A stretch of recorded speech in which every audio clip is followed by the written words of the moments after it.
Bonjour à tous, c'est David de Gunem TV, bienvenue dans cette nouvelle vidéo. Aujourd'hui, je vais vous parler du petit déjeuner des enfants. Il y a pas mal de parents qui suivent mes vidéos et on m'a demandé qu'est-ce que je peux donner à mon enfant au petit déjeuner, sachant que je déconseille ce que l'industrie agroalimentaire a prévu pour les enfants, c'est-à-dire du sucre, en gros du sucre sous perfusion. Les céréales pour petit déjeuner, ce sont des bonbons sur lesquels en fait on a changé l'étiquette des paquets. Au lieu de mettre bonbons, on a mis céréales pour petit déjeuner, mais en fait ce sont des bonbons. C'est des produits qui contiennent 50 à 70% de sucre. Alors le sucre, je le rappelle, c'est un poison pour l'organisme. Le sucre en excès, le sucre concentré, c'est un poison pour l'organisme. Ce qui va se passer chez ces enfants qui prennent du sucre en aussi grande quantité, eh bien, il va y avoir une augmentation de la glycémie, donc le taux de sucre augmente dans le sang.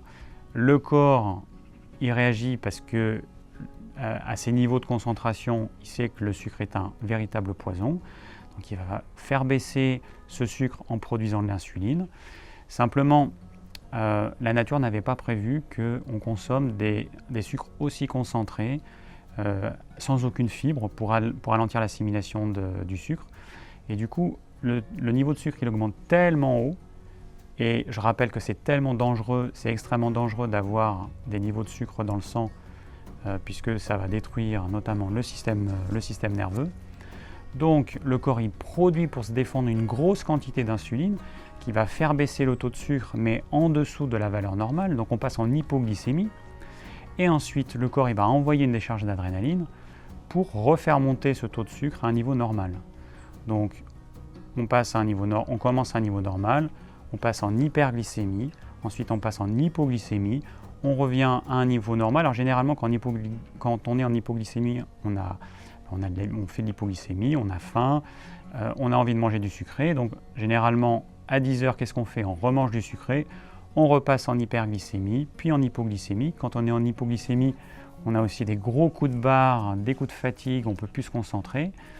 L'hyperglycémie va entraîner quant à elle une hyperactivité de l'enfant.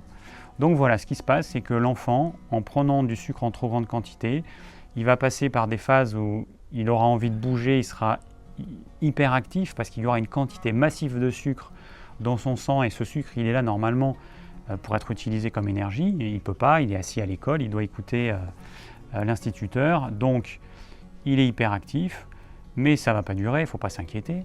Ensuite, il va passer en hypoglycémie. Alors là, il va avoir un coup de barre, à la limite, il pourra presque s'endormir. Il ne comprendra rien du tout de ce que l'instit lui dira. Et il aura faim, il aura envie de manger du sucré, voilà. Donc, tout ça pour dire que donner à son enfant du sucre le matin, c'est vraiment la pire chose à faire. Pas de céréales de petit déjeuner, pas de jus de fruits. Je rappelle qu'un fruit, c'est fait pour être mangé, c'est pas fait pour être bu, parce que le fruit, quand vous le mangez, il y a les fibres, vous le mangez lentement, vous allez manger la quantité dont vous avez besoin, alors que quand vous buvez un jus de fruits, vous pouvez boire l'équivalent de 10 pommes sans aucun problème, alors que je défie à quiconque d'arriver à manger 10 pommes. Donc pas de jus de fruits, quel qu'il soit, même fraîchement pressé, pas de jus de fruits. Alors le pain blanc, c'est du sucre. Une baguette de pain blanc, ça a un indice glycémique qui est hyper élevé, qui est comme celui du sucre blanc, et donc il va avoir les mêmes effets pervers, montée de la glycémie, puis hypoglycémie réactionnelle, etc. Donc pas de pain blanc pour un enfant non plus. Ce que vous pouvez donner à votre enfant, alors vous avez plusieurs choses. Vous avez les flocons d'avoine.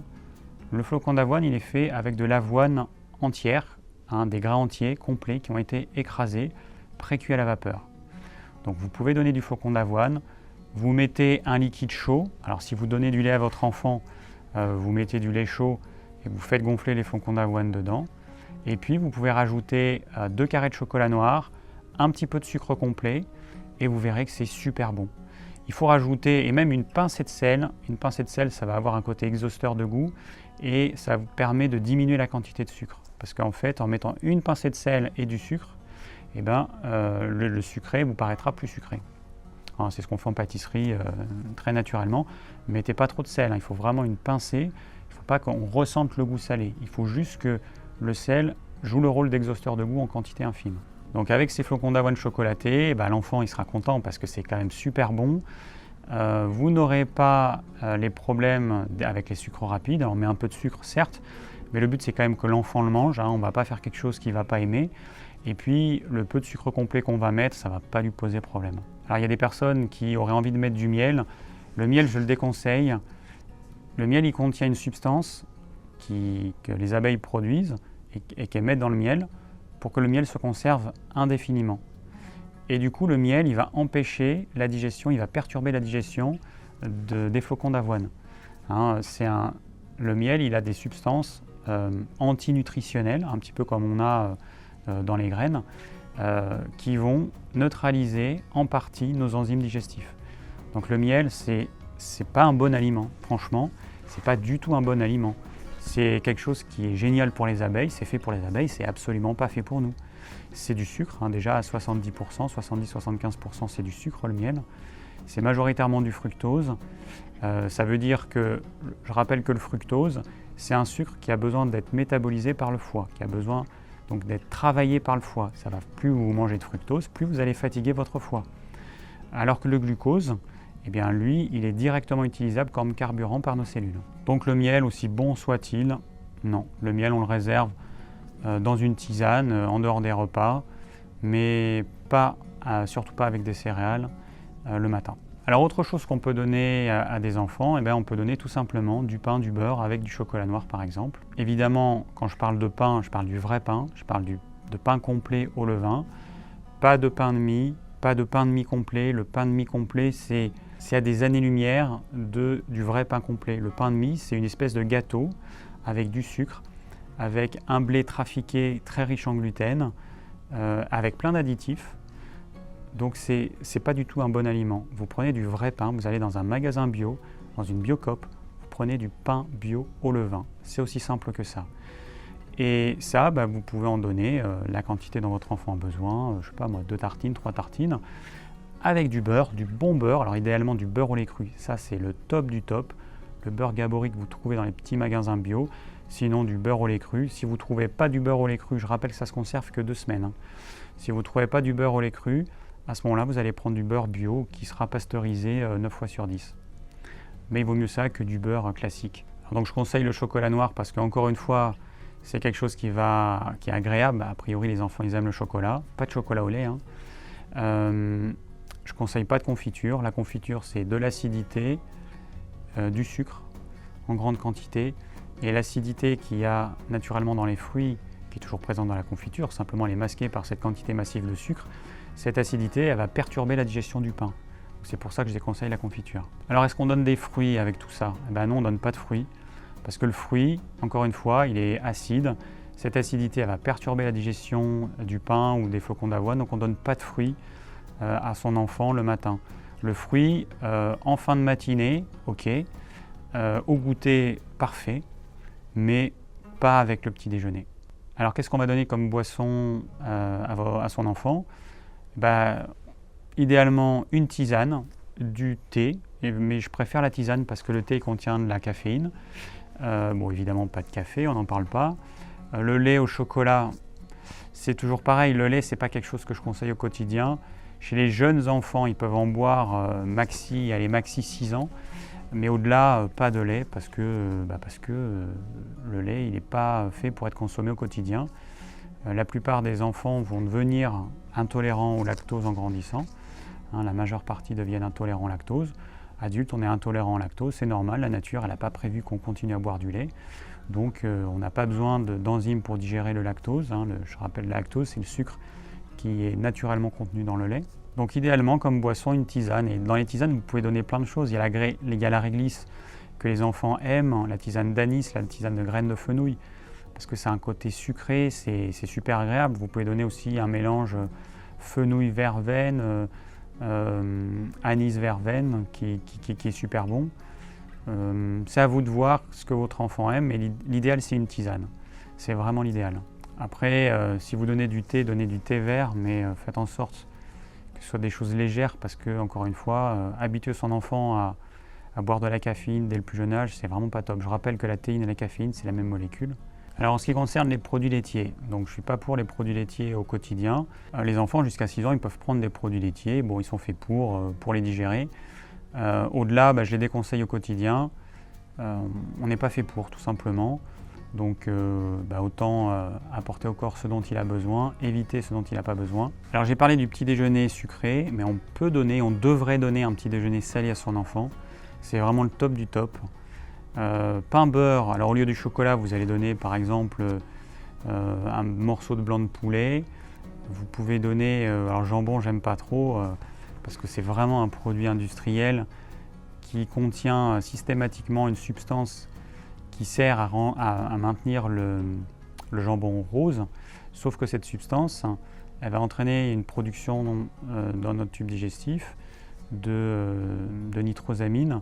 Donc autant éviter quand même de donner à notre enfant des choses qui sont cancérigènes. Je sais que tout le monde conseille aux enfants de donner du jambon blanc. Bon, moi je ne le conseille pas, sauf si vous en trouvez garanti sans nitrite, sans nitrate. Et à ce moment-là, votre jambon ne sera pas rose.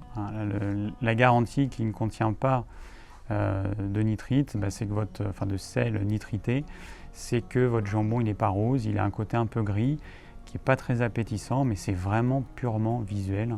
Donc si vous trouvez du jambon de qualité, du jambon. Vous pouvez donner du rôti de porc si vous avez trouvé du porc de qualité. Du blanc de poulet, du bon blanc de poulet bio ou fermier ou ce que vous voulez, ou label rouge au minimum, mais pas un blanc de poulet non labellisé parce que c'est une vraie cochonnerie. Et puis vous pouvez donner aussi un morceau de fromage, donc un bon morceau de fromage au lait cru, pas de produits industriels, pas de fromage industriel prévu pour les enfants. C'est vraiment des cochonneries. Donnez du vrai fromage à votre enfant, un bon fromage de chèvre au lait cru, un bon fromage de brebis au lait cru. Et voilà. Et donc là, vous avez un petit déjeuner qui est idéal. L'idéal, en fait, c'est une céréale avec une protéine animale. C'est vraiment le top. Alors, ce qui nous manque, c'est quoi ? C'est les œufs. On peut donner des œufs également au petit déjeuner. 1 ou 2 œufs. Un œuf, ça fait 50-60 grammes. Dans 100 grammes d'œufs, vous avez à peu près 12 grammes de protéines, donc ça ne fait pas beaucoup. C'est pour ça que vous pouvez donner 2 œufs à votre enfant le matin sans problème. C'est en fonction de son appétit. Et encore une fois, des vrais œufs, des bons œufs bio, fermiers. Et voilà, ça c'est vraiment le top. Après, autre chose que vous pouvez faire des galettes aux flocons de céréales. Alors moi j'ai fait des galettes, d'ailleurs j'ai fait une recette, je vous renvoie à la recette. Alors j'ai fait une recette avec des flocons de sarrasin, une autre avec des flocons d'avoine. Moi je trouve que celle aux flocons d'avoine elle est meilleure. Le flocon de sarrasin en fait ça a tendance à assécher. Donc je conseillerais plutôt de faire une galette avec des flocons d'avoine. Et là c'est hyper simple, vous prenez la recette que j'ai faite, puis vous changez les ingrédients, vous mettez autre chose, les épices que vous voulez, vous pouvez changer, vous pouvez mettre ce que vous voulez dedans en fait. Vous prenez la base, la base c'est 2 œufs, un œuf, des flocons d'avoine, de l'eau bouillante, vous remuez, ça vous fait la base. Et ensuite, vous pouvez rajouter des petits morceaux de fromage, vous pouvez rajouter des petits morceaux de blanc de poulet, de poisson, des épices, les épices que vous voulez, les épices que votre enfant va aimer. Et puis vous faites cuire ça. Ça cuit en même pas 5 minutes, je ne sais pas moi, à peu près 2 minutes avec un couvercle à l'étouffer, 2 minutes de chaque côté, ça va super vite. C'est très bon, c'est très nourrissant, c'est complet. C'est très digeste et du coup là vous avez quelque chose qui va apporter tous les nutriments dont votre enfant a besoin et de façon progressive tout au long de la matinée. Donc ça c'est vraiment le top. Alors je sais que c'est pas évident suivant les enfants. Ce qu'il faut savoir c'est que les jeunes enfants ils ont tendance à préférer que les ingrédients ne soient pas mélangés. Alors des fois la galette ils vont peut-être pas aimer parce qu'il y a peut-être un peu trop de choses mélangées ou alors il faut mettre très peu de choses, ou alors vous pouvez faire une galette de base avec un petit accompagnement à côté, un petit bout de fromage ou un œuf en plus à côté. Mais souvent les jeunes enfants, c'est un instinct en fait. C'est quand on n'arrive pas à identifier ce qu'on a dans l'assiette, ce qu'on mange, on a peur d'être empoisonné. C'est un instinct naturel primaire. Les scientifiques, ils ont démontré ça. Les jeunes enfants, ils préfèrent, par exemple, s'il y a entre une espèce de gratin avec plein de légumes mélangés, l'enfant il préférera avoir ou une poêlée de légumes, l'enfant préférera avoir un petit peu de brocoli, un petit peu de courgettes, un petit peu de poivron, plutôt que tout ça mélangé dans une poêle. Et quand on devient ado, c'est un petit peu l'opposé. Quand on devient ado, on s'est rendu compte qu'on n'allait pas être empoisonné par notre alimentation et ça ne nous pose aucun problème si tout est mélangé. Mais c'est vrai qu'avec les jeunes enfants, si vous avez des difficultés à leur faire manger certains plats, essayez de bien séparer les différents légumes, le morceau de viande, le morceau de poisson, les œufs, plutôt que de faire une espèce de truc mélangé dont ils n'auront pas envie. Alors après, il y a des enfants qui mangent un petit peu de tout, qui peuvent manger même du riz le matin, je dis même alors qu'il y a un extraordinaire, mais qui peuvent manger du riz, je rappelle, riz complet, pas de riz blanc, du riz, qui pourraient manger des pâtes complètes encore une fois, pas de pâtes blanches. Mais si je résume, on peut donner soit quelque chose de sucré, peu sucré, soit quelque chose de salé. En sucré, moi ce que je conseille, parce que je sais que ça fonctionne, c'est les flocons d'avoine. Alors soit vous mettez du lait, ou alors vous mettez de l'eau. Moi quand je le faisais, je mettais de l'eau, je ne mettais pas du lait. Il y en a qui vont utiliser des laits végétaux, mais bon, je rappelle qu'un lait végétal, c'est quoi? C'est de l'eau, lait d'avoine c'est de l'eau et de la farine d'avoine. Donc mettre du lait d'avoine avec des flocons d'avoine, franchement, ça n'a aucun intérêt. Vous mettez de l'eau tout simplement. La seule chose, c'est qu'il faudra là bien mettre une pincée de sel pour pas que ce soit fade. Il y en a qui vont mettre du lait d'amande. Là encore une fois, le lait d'amande c'est de l'eau et des amandes, donc vous pouvez le faire vous-même. C'est juste des amandes que vous avez fait tremper. Vous les mixez avec de l'eau et ça vous fait un lait d'amande tout simplement. Donc de l'eau, des laits végétaux ou du lait, du lait de vache, du lait de chèvre. Si votre enfant a moins de 6 ans, ça passe. Mais attention, si votre enfant est sujet au rhume à répétition, s'il a tendance à être toujours pris au niveau des sinus et tout, je vous déconseille le lait. Supprimez le lait et utilisez de l'eau à la place et testez. Voyez si ça va mieux. Le lait aussi, un enfant de 6 ans, il peut commencer à être intolérant au lactose. Et puis il y a des enfants qui le sont très très jeunes. Du coup, ça peut être pas mal de supprimer le lait, soit un lait végétal, soit de l'eau. Donc vous pouvez donner des flocons d'avoine avec du chocolat noir. Il y a un truc que j'ai oublié. Si vous donnez des flocons d'avoine, il faut penser à donner du bon gras à votre enfant. Idéalement, mélangez 1 ou 2 cuillères d'huile de noix à la fin, une fois que c'est prêt. Mettez pas quand vous mettez l'eau bouillante. Une fois que ça a bien gonflé, vous mettez 1 ou 2 cuillères d'huile de noix. Hop, vous mélangez. Vous pouvez également utiliser l'huile de coco. Alors coco, chocolat, ça va super bien ensemble. Donc vous prenez une bonne huile de coco bio non désodorisée, une vraie huile de coco normale. Ça amène un petit goût noix de coco qui plaît vachement aussi aux enfants. Donc vous pouvez faire ça, vous en mettez une cuillère à soupe rase ou légèrement bombée et puis ça va fondre naturellement dans la préparation, vous mélangez bien. Donc ça c'est important, j'ai oublié de parler du bon gras si vous faites les flocons d'avoine au chocolat. Si vous prenez pain, beurre, chocolat, à ce moment-là vous allez avoir du gras, du bon gras, du bon beurre.